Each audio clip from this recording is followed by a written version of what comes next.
अरे विनोद, तूने हलवाई को सारा सामान तो दे दिया है ना। अक्षय की शादी में कोई कमी नहीं रहनी चाहिए।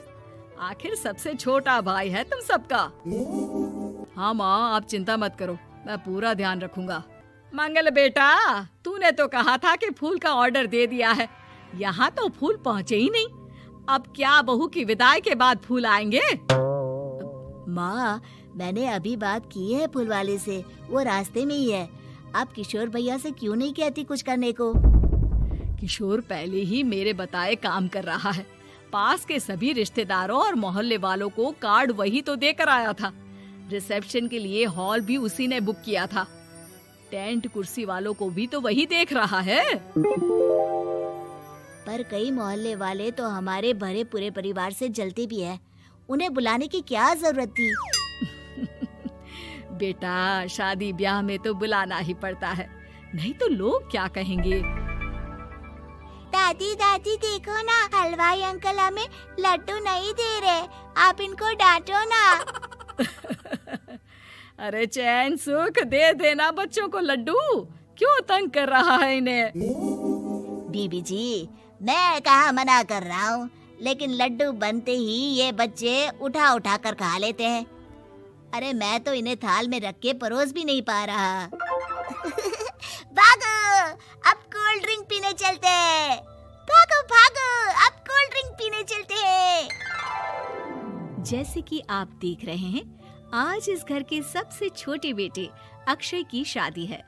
घर में बहुत चहल पहल है। कुलभूषण की बीवी कमला को फुर्सत ही नहीं है कामों से, लेकिन कुलभूषण और घर के बाकी लोग कहाँ हैं? आइए देखते हैं।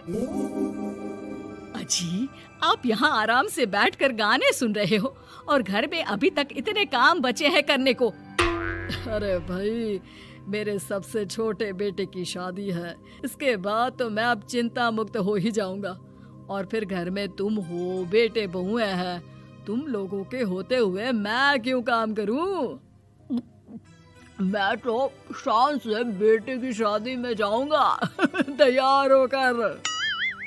अरे ठीक है, अब आप आराम ही कीजिए।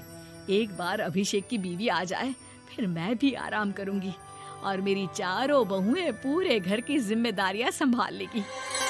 इतना कहकर कमला वापस अपने काम में लग जाती है। बेटा भी, तू अब तक तैयार नहीं हुआ? किससे बात कर रहा है फोन पर? तैयार कैसे हूँ? सैलून जाने से तो आपने मना किया है, क्योंकि मुझे हल्दी लग चुकी है। भाभियों को देखो, सुबह से पार्लर में है। अक्षय की शादी हो जाती है और नंदिता बहू बनकर घर आ जाती है, लेकिन इस घर की खुशियों को मानो किसी की नजर लग गई थी। नंदिता के आने के बाद आए दिन घर की शांति भंग होती रहती। अपने माँ बाप की इकलौती बेटी को इतने बड़े परिवार की जिम्मेदारियां कहाँ संभालनी थी? अभी देखो ना, मेरे हाथों की मेहंदी भी अभी नहीं उतरी है और तुम्हारी मम्मी ने मुझे घर के कामों में लगा दिया। मैंने सोचा था कि घर की सबसे छोटी बहू होने के कारण मुझे सब पलकों पर बिठा के रखेंगे, पर यहाँ तो पलक झपकने की भी फुर्सत नहीं मिलती। देखो नंदू, शादी के पहले ही मेरे घर वालों ने तुम्हें और तुम्हारे पेरेंट्स को बता दिया था कि मैं जॉइंट फैमिली में रहता हूँ, तो फिर अब ये शिकायत क्यों?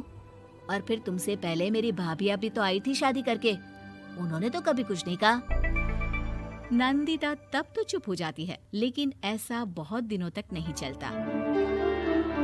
अरे नंदिता, माँ बाबूजी की दवाई का टाइम हो गया है, उन्हें दवाई दिलाओ और उसके बाद सबके लिए नाश्ता बना देना। पर भाभी, मैं तो अभी अपना फेवरेट सीरियल देख रही हूँ, प्लीज मेरी जगह आप कर लो ना ये काम।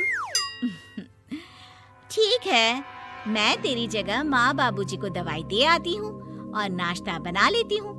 तू मेरी जगह पूरे घर की डस्टिंग करके 5 बच्चों को स्कूल के लिए तैयार करके भेज देना और दोपहर का खाना बनाने के बाद कपड़े धोकर सुखा देना। उसके बाद हम दोनों मिलकर बाजार जाकर सब्जी ले आएंगे, फिर डिनर की तैयारी कर लेंगे और उसके बाद बस भाभी।